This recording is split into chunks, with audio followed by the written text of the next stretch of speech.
సముద్రం అంత శక్తివంతం, అపారమైనటువంటి జలరాశి. ఏదో ఆడుకున్నట్టుగా తరంగాలు అలా వచ్చి వెనక్కి వెళ్ళిపోతాయి, అలా వచ్చి అలా వెళ్ళిపోతాయి తప్ప నిజంగా సముద్రం ఊళ్ళోకి వద్దాం అనుకుందనుకోండి, ఆపగలరా? మీరు ఆపుతారా? నేను ఆపుతానా? కానీ సముద్రం తనకి తాను నియమం పెట్టుకుంది, చెలియలి కట్ట, నేను ఇది దాటను, ఇక్కడే ఆడుకుంటా, ఇలా వెడతా ఇలా వస్తా, అంతే, ఇది దాటి వెళ్ళను, ఆడను. ఎందుకని?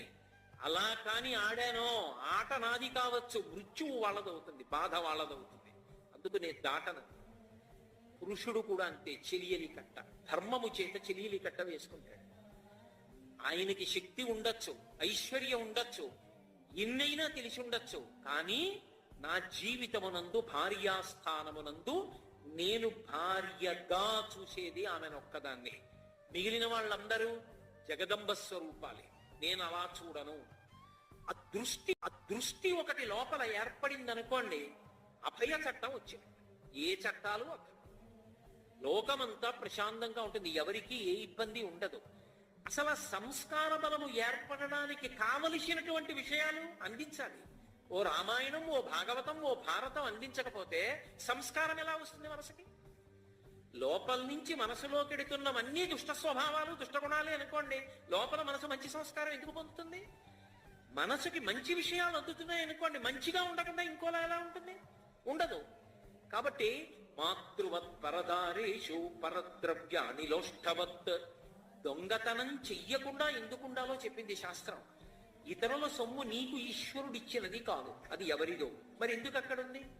కాసేపు అది పోయిందన్న బాధ వాళ్ళకి కల్పించి, ఆ పోయిందన్న బాధ పొందడం చేత వాళ్ళు గత జన్మలలో చేసిన పాపాన్ని పోగొట్టడానికి ఆ పోయిందని కిందకి జారేట్టు చేసేయాలి, మళ్ళీ వాళ్ళకి అందించేయాలి. అది నీ కర్తవ్యం. అంతేకాని పడిపోయింది కదా అని నువ్వు తీసుకుపోయినా, పక్కింట్లోంచి పట్టుకుపోయినా, అప్పటికి ఎవరికీ తెలియకపోవచ్చు, నీకు సంతోషంగా ఉండొచ్చు, కానీ 1000 నేత్రములతో చూడగలిగిన వాడు ఒకడు ఉన్నాడు. వాడు దొంగతనానికి అలవాటు పడిన నీకు మనుష్య జన్మ ఎందుకని కుక్క జన్మనిస్తే ఏమైపోతాడు? కాబట్టి వద్దు. అది బెడ్డ. నేను అలా రోడ్డు మీద వెడుతున్నప్పుడు ఎన్నో బెడ్డలు కనపడతాయి, అవన్నీ బస్తాల్లో వేసుకుని, హోటల్ కట్టుకుని, కారులో వేసుకుని కాకినాడ పట్టుకెడతానా? నేను పట్టుకెళ్ళను. నాకు అని ఇచ్చినదైతే అదొక్కటే కదూ నేను పట్టుకెళ్ళేది, యజమానిగా పట్టుకెడతాను తప్ప దొంగగా తీసుకెళ్ళను. కాబట్టి పరద్రవ్యానిలోష్టవత్. అలాగే ఇతరులలో ఉన్న ఆత్మ నీలో ఉన్న ఆత్మకు భిన్నము కాదు. నేను ఒకరిని ఒక మాట అంటే వారు ఎలా బాధపడతారు అన్నదానికి ముందు వాళ్ళు నన్ను అలా అంటే అని ఆలోచించాలి. వాళ్ళు నన్ను ఆ మాట అన్నారు అనుకోండి, నేను ఎంత బాధపడతాను. కాబట్టి నేను వాళ్ళని ఆ మాట అన్నం. అలా నేను పాపం మూట కట్టుకోను. హింస పుట్టే చెయ్యక్కర్లేదు, మాటతో కూడా చెయ్యొచ్చు. కాబట్టి నీ చెయ్య నా పాపం అనుకున్నాడు అనుకోండి, ఇప్పుడు అసలు దోషం ఎందుకు చేస్తాడు?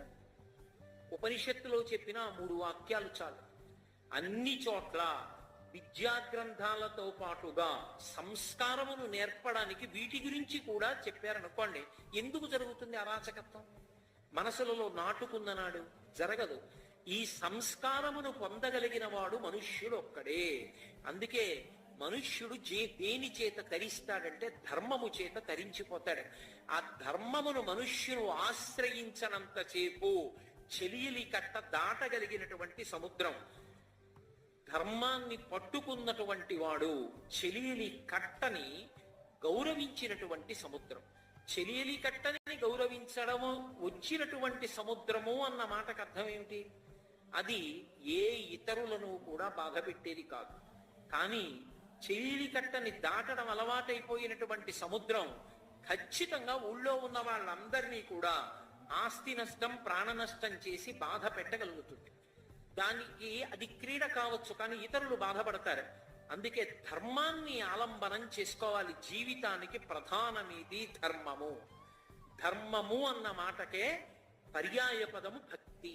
భక్తి అంటే గోనె బస్తాలతో మారేడు దళాలు తీసుకురావడం, పూలదండలు తీసుకురావడం, పుష్పాలు తీసుకురావడం, పరమేశ్వరుడికి పూజ చేయడం, దాన్ని భక్తి అనరు.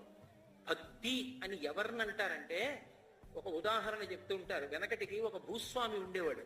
ఆయన దగ్గర 2 పాలేర్లు ఉండేవారు. 2 పాలేర్లలో ఒక ఆయన ఇప్పుడు దగ్గర కూర్చుని, అయ్యా మీరు ఎంత గొప్పవారండి, మీరు ఇంద్రుడండి, చంద్రుడు